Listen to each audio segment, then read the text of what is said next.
ABP Ganga, खबर आपकी, जुबान आपकी।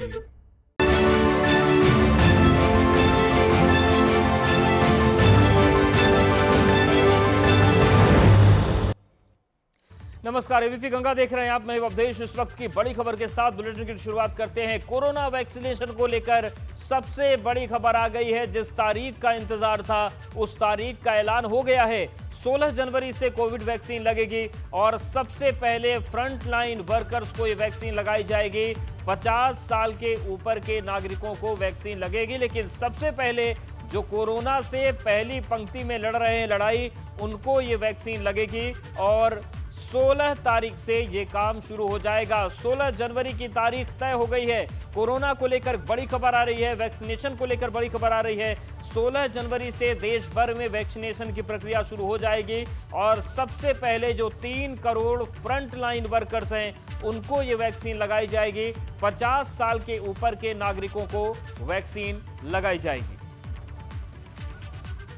तो यूपी में वैक्सीनेशन का प्लान क्या है वो बताते हैं। यूपी में पहले चरण में स्वास्थ्य कर्मियों का टीकाकरण होगा और सरकारी गैर सरकारी स्वास्थ्य कर्मियों का टीकाकरण किया जाएगा। करीब 9 लाख स्वास्थ्य कर्मियों का 3 दिन में टीकाकरण होगा और पहले चरण के वैक्सीनेशन के लिए रजिस्ट्रेशन का काम 99% पूरा हो चुका है। 16 जनवरी से कोरोना वैक्सीनेशन की प्रक्रिया पूरे देश में शुरू होने जा रही है। तो कोरोना वैक्सीनेशन को लेकर ये बड़ी खबर, जिस तरीके से 2 वैक्सीन को भारत में मंजूरी मिली है, चाहे वो हम कोवैक्सीन की बात करें या फिर कोविशील्ड की बात करें, अब तारीख भी आ गई है क्योंकि तारीख का इंतजार था। ड्राई रन लगातार चल रहा है।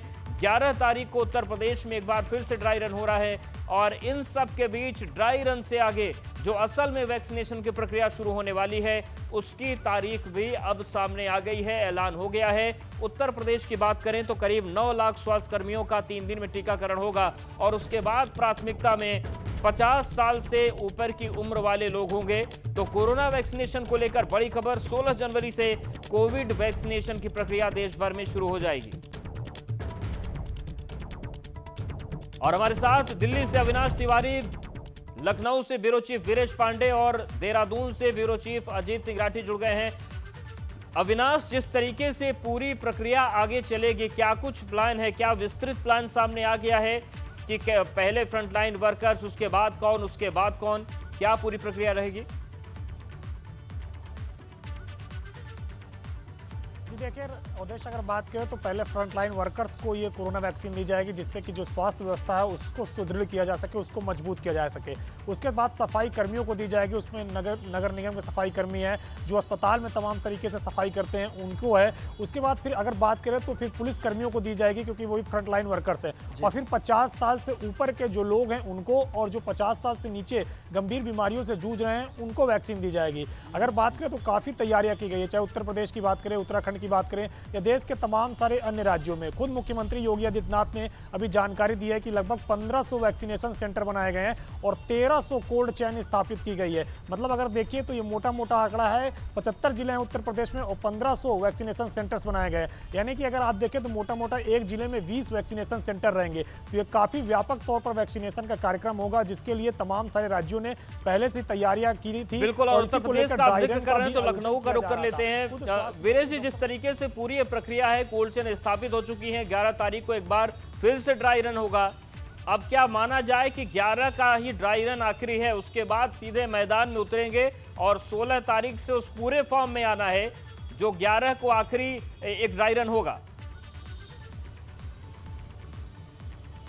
अवधेश, योगी आदित्यनाथ खुद इस पूरे मामले को जांच रहे हैं, परख रहे हैं। यही वजह है कि वो हॉस्पिटल गए।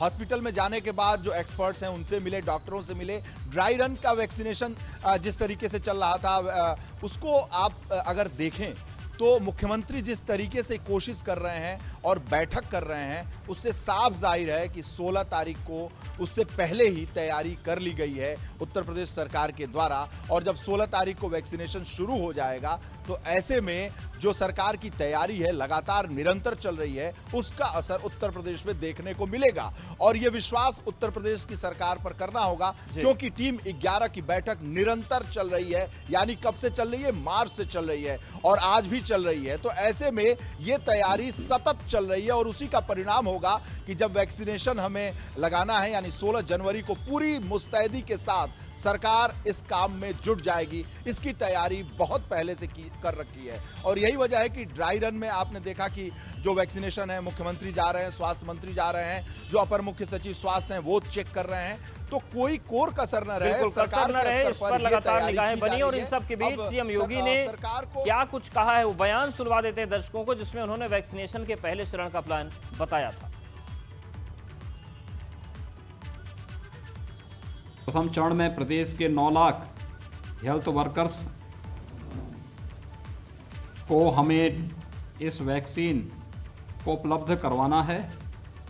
इसके लिए जो भी व्यवस्थाएं होंगी, जिसमें समस्त सरकारी और गैर सरकारी स्वास्थ्य इकाइयों में कार्यरत जो अधिकारी हैं, कर्मचारी हैं, आशा वर्कर हैं, आंगनबाड़ी सुपरवाइजर, ये सम्मिलित हैं। आपके सामने पहले से स्पष्ट है, इसको आप नोट कर लें और इसको पूरी उसके साथ इसको वहाँ पे अपने ज़िले के अंदर पहले से इसको तैयारी कर लें। तो आपने देखा कि क्या कुछ प्लान उत्तर प्रदेश का है। देहरादून का रुख करते हैं। अजीत जी, अगर हम बात करें उत्तराखंड की, वहां पर भी ड्राई रन हुआ और खास तौर से कुछ ऐसे भी इलाके हैं जहां पर कम्युनिकेशन की दिक्कतें हैं। किस तरीके से पूरा ड्राई रन देखने को मिला और क्या कुछ तैयारियां हैं, कितनी संख्या में कोल्ड चेन स्थापित की गई हैं, कैसे 16 तारीख को चीजें बदलेंगी और क्या उत्तराखंड तैयार है, तैयारियां दुरुस्त है पूरी? जी अवधेश, आपका बहुत ही वाजिब सवाल है। करीब पिछले जो 2 दिन पहले जो ड्राई रन हुआ था, वो 125 से ज़्यादा स्वास्थ्य केंद्र ऐसे थे, अस्पताल ऐसे थे, मेडिकल कॉलेजेस थे उनमें ये। तो जहाँ पर ये ड्राई रन हुआ, पूरा रिहर्सल हुआ कि हमें किस तरह से वैक्सीन का आगे का अभियान शुरू करना है। उससे पहले भी आपने देखा होगा कि ये पहले चरण का ड्राई रन पहले हो चुका था, करीब सप्ताह भर पहले एक पूरी एक्सरसाइज, पूरा होमवर्क किया जा चुका था। अब ये चूँकि 2 बार ये रिहर्सल हो चुकी है, होमवर्क गवर्नमेंट ने पूरा कर लिया है। और जैसा अभी आपने कहा कि उत्तराखंड में ऐसे कुछ रिमोट्स के एरिया हैं जहाँ पर कम्युनिकेशन की दिक्कत है, ट्रांसपोर्टेशन की दिक्कत है। वाकई चूँकि हिल एरिया में ये दिक्कतें सभी जगह होती है। और आपने देखा होगा जब पेंडेमिक घोषित हुआ, जब कोरोना यहाँ पर था, लॉकडाउन था, तो तब आपने देखा होगा कि केवल हेल्थ डिपार्टमेंट का ही एक रोल नहीं था, उसके साथ revenue, police, food civil supply और जो गांव तक जो लेखपाल, जो सबसे छोटी कड़ी है, वो तक भी इस कोरोना काल में पेंडेमिक से निपटने के लिए हेल्थ डिपार्टमेंट के साथ खड़े हुए थे। अब अगर ये अभियान शुरू 16 तारीख से हो रहा है, जो एक बहुत ही सुखद और बहुत ही अच्छा अनुभव देने वाली खबर है, तो ये केवल हेल्थ डिपार्टमेंट का ऑपरेशन नहीं रहेगा, क्योंकि पहाड़ में जितना भी सुविधा, जितना सपोर्ट मेडिकल स्टाफ को चाहिएगा, जो नॉर्मल परिस्थितियों में नहीं मिलता, जो जब परिस्थितियां सामान्य होती है, हेल्थ सर्विसेज जिस तरह से उपलब्ध होती हैं, यहाँ ऐसी स्थिति नहीं है। ये परिस्थितियां बिल्कुल प्रतिकूल हैं और हेल्थ सर्विसेज देने के लिए उनके पीछे बहुत सारे डिपार्टमेंट्स खड़े होंगे। हेल्थ डिपार्टमेंट के पीछे पुलिस होगी, रेवेन्यू होगा, फूड सिविल सप्लाई होगा, और जो एक ऐसा जो पब्लिक डिलीवरी का जो सिस्टम जो बना हुआ है, जो पब्लिक से लोग जुड़े रहते हैं, गांव से लेकर शहर तक, निकाय के सफाई कर्मचारी, मतलब तब जितने भी लोग हैं वो हेल्थ डिपार्टमेंट को एक पीछे से सपोर्ट करेंगे। कहीं ट्रांसपोर्ट जाना है, कहीं ट्रांसपोर्टेशन का काम होना है तो ट्रांसपोर्ट डिपार्टमेंट करेगा, कहीं सुरक्षा होनी है तो पुलिस करेगी, कहीं कोई दूसरी व्यवस्था होनी है, खाने की होनी है, दूसरी चीजें होनी है, आवासीय सुविधा होनी है तो रेवेन्यू डिपार्टमेंट करेगा। और आगे बढ़ेंगे तो इस लिहाज से डॉक्टर हिमांशु यादव जी हमारे साथ जुड़ गए। हिमांशु जी, जब साल बदलता था तो सबसे बेहतरीन, सबसे शुभ तारीख एक मानी जाती थी, लेकिन ये कह सकते हैं कि 2021 की सबसे शुभ तारीख 16 है कि वैक्सीनेशन की प्रक्रिया शुरू होगी। जी बिल्कुल, क्योंकि वैक्सीनेशन एक इम्पोर्टेंट इवेंट रहेगा हमारी कोविड-19 की पूरी लड़ाई के फेज में। बिकॉज अगर वैक्सीन हमारी कारगर रहती है, इफेक्टिव रहती है वैक्सीन, और साथ में इसके कोई साइड इफेक्ट्स नहीं आते, साइड इफेक्ट प्रोफाइल इसकी बढ़िया रहती है, तो इन दैट केस इससे बढ़िया कोई चीज नहीं हो सकती। और शायद यही चीज है जो पूरी हमारी आर्थिक व्यवस्था को और बाकी सब हेल्थ की जो ऊपर, हेल्थ के पूरे सिस्टम के ऊपर जो लोड पड़ रहा है, प्रशासन के ऊपर लोड पड़ रहा है, उस सारे लोड का थोड़ा सा निवारण कर सकती है। तो टेक्निकली ये शायद सबसे इंपॉर्टेंट तारीख होगी सन 2021 की। बिल्कुल। क्या हेल्थ सिस्टम पूरी तरीके से तैयार है? आप लोग तैयार हैं? क्योंकि एक ड्राई रन हालांकि 11 को होना है, लेकिन अभी तक जो ड्राई रन हुए हैं उसमें किस तरीके की रिपोर्ट्स रही? सब कुछ स्मूथली चल रहा है या फिर कुछ ऐसी चीजें हैं जिसको सुधारने की जरूरत दिखती है, गुंजाइश दिखती है? देखिए ऐसा है, जब भी कोई इस तरीके की चीज होती है, खासतौर पे इतने मास स्केल पे होती है, तो एक्चुअली कई सारी आरंभिक समस्याएं आती हैं उसमें। लेकिन आरंभिक समस्याओं का आने का मतलब ये नहीं है, ये चैलेंजेस हैं। इन चैलेंजेस को धीरे धीरे आइडेंटिफाई करके मेरे ख्याल से हम लोग रेक्टिफाई कर लेंगे। रही बात हमारी मेडिकल फ्रेटर्निटी की, मेडिकल फ्रेटर्निटी पूरी तरह से गियर्ड अप है इस तरीके की चीजों को हैंडल करने के लिए। और मेडिकल फ्रेटर्निटी, सरकार, पुलिस, जैसा कि बताया अभी के सब आपसी सामंजस्य एक्चुअली बहुत इंपॉर्टेंट होगा। सब डिपार्टमेंट्स का कोऑर्डिनेशन, सारे लॉजिस्टिक्स किस तरीके से होगी, कैसे वैक्सीनेशन का ट्रांसपोर्टेशन होगा, वैक्सीन का ट्रांसपोर्टेशन होगा, फिर लगवाने वाले लोग कौन कौन से लोग तैनात होंगे, कैसे कैसे लोगों का पंजीकरण किया जाएगा, किनको लगनी है, किनको लग चुकी है, किनको लगनी है, किस प्रायोरिटी में, ये सारे बड़े इंपॉर्टेंट पहलू रहेंगे इसके पूरे चीज पे। और दूसरी बात, एक ड्राई रन के अलावा अलग अलग इंडिविजुअल जगहों पे इंडिविजुअल चैलेंजेस भी हैं। एक जैसा कि बताया अभी पहाड़ों में चैलेंजेस अलग है, वहां पर ट्रांसपोर्टेशन आज की तारीख में मुश्किल है। कई एरियाज में जहां पर एक्सेसिबिलिटी थोड़ी सी मुश्किल पड़ गई है बिकॉज स्नोफॉल हो रहा है कुछ एरियाज में। और इसी वजह से ये जो समस्या है ये खाली इतनी नहीं है, यहाँ पर एक्चुअली वैक्सीन का पहुंचना ये भी एक बड़ा चैलेंज रहेगा एडमिनिस्ट्रेशन के लिए। लेकिन मेरे ख्याल से इतने दिनों में हम लोगों ने काफी प्लानिंग की है, काफी होमवर्क किया गया है और सारी सिस्टम गियर्ड अप है। बिल्कुल, और विपरीत परिस्थितियों से लड़ना देश नहीं पूरी दुनिया ने सीख लिया। लेकिन वीरेश जी, सवाल ये है कि 9 लाख जो फ्रंट लाइन वर्कर्स हैं उनको तो वैक्सीनेशन पहले चरण में लगेगा। आम जनता की जो बारी आनी है, कहां पर वो अपना रजिस्ट्रेशन कराएंगे, कैसे कराएंगे, कब से वो प्रक्रिया शुरू हो सकती है? क्या इस बारे में कोई तैयारी या जानकारी मिल रही है? देखिए, आम जनता की अगर बात करें तो 50 साल से ज्यादा उम्र के लोगों को लगाया जाएगा। इसमें अगर हम देखें तो चिन्हित करने की बात होगी तो जो आधार कार्ड है उसके आधार कार्ड पर सरकार और जो जिला प्रशासन है उसकी तैयारी कर रखी है। और जहां तक बात है कि वैक्सीनेशन किस तरीके से क्रमबद्ध तरीके से प्रदेश में लगाया जाएगा, सबसे ज्यादा जनसंख्या वाला प्रदेश है तो यहां पर काम भी कोरोना को लेकर सबसे ज्यादा सक्रिय तरीके से सरकार ने कर रखी है। और ये उम्मीद सरकार को थी कि जो वैक्सीन आएगा, तो जब वैक्सीन आएगा तो उसकी तैयारी उत्तर प्रदेश की सरकार ने कर रखी है। और ड्राई रन का जो आप कह रहे हैं वैक्सीनेशन का जो चल रहा था, उसके पहले ये सरकार को भान हो गया था और केंद्र सरकार से इस बात के इंडिकेशंस मिल गए थे, इसीलिए ये ड्राई रन चलाया जा रहा था वैक्सीनेशन का। और उसमें खुद मुख्यमंत्री चूंकि इन्वॉल्व थे तो ये तैयारियां क्रमबद्ध तरीके से होंगी। चूंकि बड़ा मामला है, मार्च से ही लोग इंतजार कर रहे थे कि आखिर वैक्सीन कब आएगी, दवा कब आएगी, दवा कब आएगी।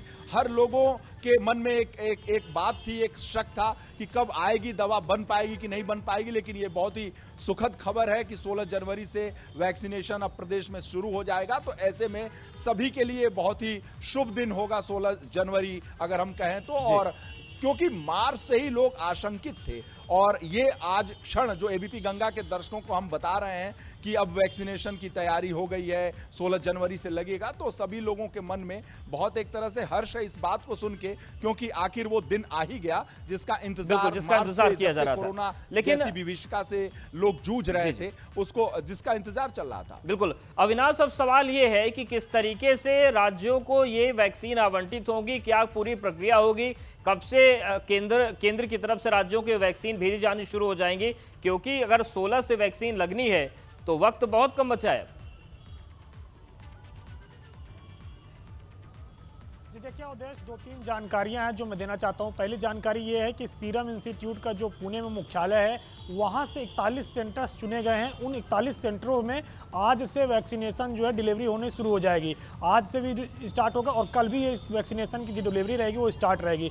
जो पुणे का सीरम इंस्टीट्यूट है वहाँ से वैक्सीन इन 41 सेंटरों में आएगी और इन 41 रीजनल सेंटरों से तमाम सारी जगहों पर डिस्ट्रीब्यूशन किया जाएगा। पहली जानकारी है। दूसरी जानकारी अगर बात करें तो जो पहले चरण में 3 करोड़ वैक्सीनेशन लगना है ये पूरी तरीके से मुफ्त होगा और ये फ्रंटलाइन वर्कर्स को ही दिया जाएगा और जो गंभीर रूप से रोगी हैं उनको दिया जाएगा और जिनको बहुत ज़्यादा जरूरी है उनको दिया जाएगा। इसके बाद फिर इसी चरण से जुड़े हुए 27 करोड़ लोगों को वैक्सीनेशन दिया जाएगा। चूंकि केंद्र सरकार की ये योजना है कि जुलाई तक तकरीबन 30 करोड़ लोगों को वैक्सीन दे दिया जाए, इसलिए इसी के मद्देनजर पूरी तैयारियां की जा रही है। इसके साथ साथ अगर बात करें तो केंद्र सरकार ने कोविन ऐप लॉन्च किया है, उसमें तमाम सारे लोग अपनी जानकारियां साझा कर सकते हैं और वैक्सीन के लिए उसमें अपना फॉर्म भर सकते हैं। उसके बाद उन्हीं कोविन ऐप में से ही लोगों को मैसेज जाएगा और उनको फिर बुलाया जाएगा, उनको बताया जाएगा कि उनको किस सेंटर में जाके वैक्सीन लगवाना, ये तमाम सारी जानकारियां दी जाएगी। जिसके पास मैसेज आएगा, बाकायदा OTP आएगी, वही जाकर वैक्सीन लगवा सकेगा। अस्पताल में जाके आपाधापी करके या फिर अस्पताल के बाहर जाकर लाइन में लग के इस तरीके से किसी को वैक्सीन नहीं मिलेगा। तो जाहिर तौर से बात है कि पूरी तैयारियां की गई हैं और इन पूरी तैयारियों के बाद ही ये निर्णय लिया गया है कि 16 तारीख से अब वैक्सीनेशन स्टार्ट किया जाएगा। जो ड्राई रन चल रहे थे, इसको लेकर केंद्र सरकार लगातार रिपोर्ट ले रही थी। ड्राई रन की रिपोर्ट आने के बाद केंद्र सरकार काफी इसको अच्छा मानी और इसी के बाद अब हरी झंडी दी है कि 16 तारीख से वैक्सीनेशन स्टार्ट किया जाए। बिल्कुल, ये काफी महत्वपूर्ण जानकारी। अजीत जी, सवाल ये भी है कि उत्तराखंड के सामने कई विपरीत परिस्थितियां हैं, कोरोना तो एक ही है, लेकिन इन सब के बीच जो कम्युनिकेशन वाली बात आपने कही, जो ट्रांसपोर्टेशन की बात कही, हालांकि सारे विभाग लगेंगे, लेकिन ये जो हेल्थ वर्कर्स हैं जो एकदम दूर दराज के इलाकों में हैं, वहीं पर ही वैक्सीन पहुंचेगी या फिर उनको किसी जिला मुख्यालय में बुलाया जाएगा? किस तरीके की तैयारियां, क्योंकि वक्त बहुत कम है, बहुत तेजी से प्लानिंग करनी होगी, बहुत तेजी के साथ आगे बढ़ना होगा।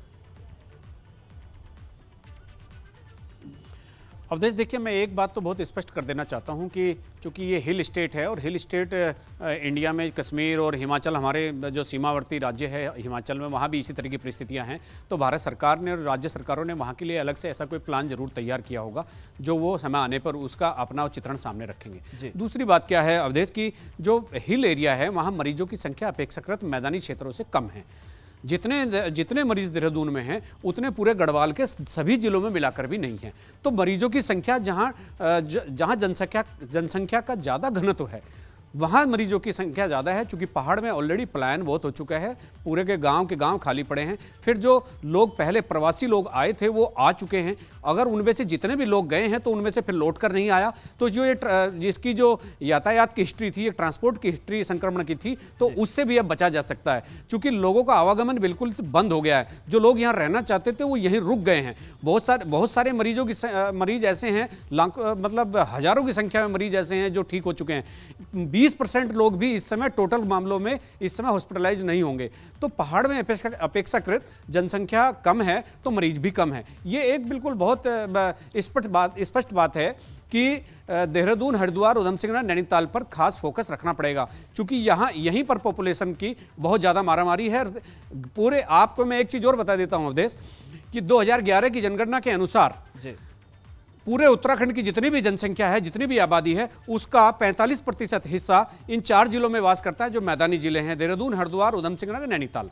तो यहीं पर सबसे ज़्यादा मरीज भी है। देहरादून राजधानी, यहाँ पर सबसे ज़्यादा मरीज है। मुझे लगता है कि गवर्नमेंट वहाँ ज़्यादा फोकस करेगी जहाँ डेंस पॉपुलेशन है, जहाँ मरीज ज़्यादा है। फिर जो पहाड़ के जो सेंटर्स हैं वहाँ पर उनको अलग से एक रूपरेखा तय करनी पड़ेगी। जैसे डिस्ट्रिक्ट हेडक्वार्टर ऐसी जगह भी है जो उनके कुछ केंद्र ऐसे हैं जो डिस्ट्रिक्ट हेडक्वार्टर से 150 किलोमीटर, 200 किलोमीटर दूर हैं। अगर आप पिथौरागढ़ की बात करेंगे तो पिथौरागढ़ से गुंजी और जो ये काला पानी वाला एरिया है 250 किलोमीटर के आसपास पड़ता है, 200 किलोमीटर के आसपास पड़ता है।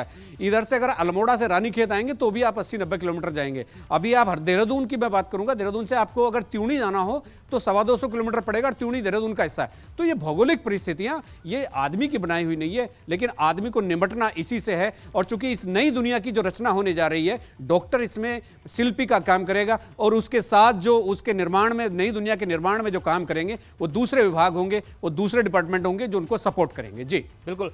डॉक्टर हिमांशु जी, जिस तरीके से फ्रंट लाइन वर्कर्स को सबसे पहले दिया जाना है वैक्सीनेशन, उन्हीं का सबसे पहला होगा क्योंकि उन्होंने खतरे को एकदम सामने से देखा है, लड़ा है और बहुत सारे डॉक्टर्स की शहादत भी हुई। किस तरीके से निर्देश हेल्थ डिपार्टमेंट जुड़े लोगों को आए, डॉक्टर्स को आए? क्या सारा डेटा आप लोगों का अपलोड हो चुका है? किस तरीके से पूरी प्रक्रिया बढ़ी? देखिए, जहां तक हेल्थ डिपार्टमेंट की बात है, तकरीबन 2-3 महीने पहले ही हमारे पास में आदेश आए थे। हमें अपने और अपने स्टाफ की सबकी लिस्ट बना के हम लोगों ने प्रोवाइड करी है एडमिनिस्ट्रेशन को। तो ऐसा नहीं है, इसकी बैकग्राउंड प्लानिंग काफी दिनों से हो रही थी और ये सब लिस्ट पहले ही जा चुकी थी। तकरीबन मैं समझूंगा कि सितंबर एंड में और अक्टूबर तक ही ये सारी लिस्ट हमारे यहाँ से तो जा चुकी थी। तो हेल्थ डिपार्टमेंट पहले से गियर्ड अप था, उसने अपनी डेटाबेस किन फ्रंटलाइन वर्कर्स को प्रोवाइड करानी है, कौन कौन उनके असिस्टेंट स्टाफ हैं, ये सब है। तो ये सब पहले से इस सब की प्लानिंग हो रखी थी। और जैसा कि मैंने पहले भी कहा, इसमें सबसे इंपॉर्टेंट चीज यही रहेगी कि इसमें आप किस तरीके से इस पूरी चीज का सामंजस्य बिठा पाते हैं। ये एक वॉर लाइक सिचुएशन है, हमें कोविड को मानना पड़ेगा। We have to accept the new normal और एक वॉर लाइक सिचुएशन में वॉर लाइक मेजर्स करने पड़ते हैं। कई बार एकदम से रैपिड सीक्वेंस कई बार चीजें करनी पड़ती है, रैपिडली उन चीजों को अरेंज करना पड़ता है, और अरेंज करने में कितने अच्छे तरीके से सरकार इसको कर सकती है, यही अल्टीमेटली डिटरमिन करती है कि हम लोग उस प्रोग्राम में कितने सक्सेसफुल होने वाले हैं। लेकिन जहां तक मेरे हेल्थ डिपार्टमेंट की बात है, मैं ये जरूर कहूंगा कि हेल्थ डिपार्टमेंट के तौर पर जितना बैकग्राउंड प्लानिंग हुई है, वो बैकग्राउंड प्लानिंग काफी पीछे से चली आ रही है, भले ही इसके बारे में लोगों को जानकारी हो या ना। बिल्कुल। और डॉक्टर सरिता जी भी हमारे साथ चर्चा में जुड़ गए हैं। डॉक्टर सरिता जी, जिस तरीके से तारीख का ऐलान हो चुका है, अब किस तरीके से फ्रंट लाइन वर्कर्स के मनोबल में वृद्धि होगी? क्योंकि एक खतरा तो था आप लोगों को, आप लोग जान को दांव पर लगाकर इलाज कर रहे थे, लेकिन सच दूसरा यह भी था कि बहुतों की जान चली भी गई। देखिए, ये जो पैंडेमिक हुआ है हमारा कोविड का, वैक्सीन का, तो हम लोग बहुत दिनों से इंतज़ार कर रहे थे, और ये तो हम लोग के बीच में एक खुशी की लहर है कि वैक्सीन अब लगने लगी है जी। और उससे भी ज़्यादा खुशी की बात है कि हमारे भारत में ही इसका आविष्कार हुआ है और हमें लग रहा है ये। और हमारी सरकार ने भी इसकी, जैसा कि डॉक्टर साहब ने पहले ही बताया, सब लिस्ट हम लोग ने भेज दी है जी। ठीक है, सारी तैयारियां हो गई। लेकिन वीरेश जी, एक सवाल और भी है। उत्तर प्रदेश अपने आप में एक अनोखा राज्य है जहां पर पूरे देश में खुशी की लहर है कि 2 वैक्सीन को मंजूरी मिल गई, तारीख का ऐलान भी हो गया, लेकिन आपदा में अवसर तो आए पर उत्तर प्रदेश के कुछ सियासी सूरमा ऐसे हैं जो इतने दुखी हैं कि लग रहा है कि वो प्रदेश छोड़ देंगे दुख के मारे कि वैक्सीन कैसे आ गई। ये भी एक तस्वीर है। देखिए, अगर वैक्सीन आ गई उसको लेकर आप अखिलेश यादव पर एक तरह से कटाक्ष कर रहे हैं कि जिस तरीके से उन्होंने अपनी बात रखी है कि ये भारतीय जनता पार्टी की वैक्सीन है, और फिर वो अखिलेश यादव ट्वीट कर रहे हैं कि आम आदमी को बिना पैसे का मिलेगा या नहीं मिलेगा। ये सवाल और जवाब से खुद घिर चुके हैं अखिलेश यादव, और अब उनके पास ऐसा नहीं लगता कि इससे कैसे बचें, क्योंकि जिस तरीके से उनको उम्मीद नहीं थी कि उनके ऊपर प्रहार होगा, उनके जो समर्थक हैं, उनके चाहने वाले भी हैं, उनके इस बयान को लेकर काफी दुखी थे कि आखिर पूर्व मुख्यमंत्री अखिलेश यादव ने इस तरह की बात कैसे कर दी। आज शनिवार का दिन है, आज ही के दिन उन्होंने कहा था पिछले शनिवार को, और उसके एक हफ्ते के दरमियान अखिलेश यादव को जो फजीहत उठानी पड़ी है जगह जगह से, अगर पार्टी के नेताओं से भी बात करिए तो उनका कहना है कि कैसे अध्यक्ष जी ने ऐसी बातें कह दी। और दूसरी पार्टियों का तो छोड़ दीजिए, जो उनके समर्थक दल हैं, जो उनकी विचारधारा से संबंधित रखते हैं, वो भी इस तरह की बात करते हैं। अगर हम मायावती की ही बात कर लें तो मायावती ने कहा कि इस तरह की बातें बेकार की बातें हैं। अन्य जो दूसरे दल हैं, कांग्रेस ने भी उनका समर्थन नहीं किया। तो जो भारतीय जनता पार्टी के मुख्य रूप से विपक्षी दल हैं, उन लोगों ने भी अखिलेश यादव के इस बयान का समर्थन नहीं किया। हालांकि बहुत सारे लोगों के पेट में दर्द हो रहा होगा, लेकिन उसका खामियाजा उनको उठाना पड़ेगा। अगर राजनीतिक दल राजनीति कर रहे हैं इस पूरे मामले में, जनता की जान से अगर राजनीति कर रहे हैं, तो उसका खामियाजा उठाना पड़ेगा। उस जनता के आक्रोश का सामना करना पड़ेगा उनको, क्योंकि जो वैक्सीन है वो डॉक्टर की है, साइंटिस्ट की है, भाजपा की, कांग्रेस की, सपा बसपा या अन्य दलों की नहीं है। तो ऐसे में राजनीति करने से होता यह है कि पूर्व मुख्यमंत्री हैं, उनकी आवाज का बहुत असर है, क्योंकि मुख्य विपक्षी दल के नेता हैं और एक पार्टी के राष्ट्रीय अध्यक्ष हैं। अगर वो इस तरह के भ्रमित करने वाली बात करेंगे तो जनता दिग्भ्रमित होगी, और दिग्भ्रमित होगी तो सरकार को दिक्कत होगी, और ये राष्ट्र के निर्माण के लिए बेहतर नहीं होगा। क्योंकि आपने देखा होगा कि कोरोना की विभीषिका में जब डॉक्टर, मेडिकल टीम और तमाम जब लोगों को ले जा रहे थे हॉस्पिटल लेने के लिए कि आप चलिए हॉस्पिटल चलिए, आपको कोरोना हो गया, आप संक्रमित हो गए, बिल्कुल, तो पत्थर तक बरसे, लेकिन सभी ने अपना जज्बा कायम रखा क्योंकि देश को महामारी से बचाना था। आप सभी का बहुत शुक्रिया हमारे साथ जुड़ने के लिए, बातचीत करने के लिए। तो वो तारीख आ गई है जिसका इंतजार पूरा देश कर रहा था। 16 तारीख से फ्रंट लाइन वर्कर्स को वैक्सीन लगनी शुरू हो जाएगी, और बहुत जल्द आम जनता भी इस फायदे से आप सामने जुड़ जाएगा।